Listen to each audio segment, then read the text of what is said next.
ওসমান হাদি নামের বন্ধুটার সাথে কোনোদিন মোলাকাত হয় নাই।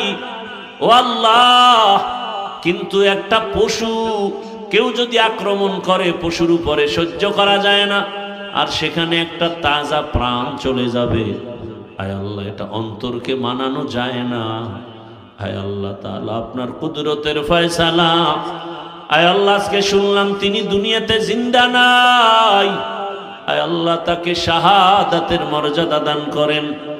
এরকম আমার কলিজার যত যুবক, তাদের নিরাপত্তার জন্য আপনি কুদরতের দরজা খুলে দেন রে আল্লাহ। আমার যুবকদেরকে দিনের খাদেম বানায় দেন। আয় আল্লাহ, প্রত্যেকটা যুবকের দেশের জন্য আপনি ঢাল বানায় দেন। আয় আল্লাহ, কত যুবকের কথা শুনলে কলিজাটা ঠান্ডা হয়ে যায়।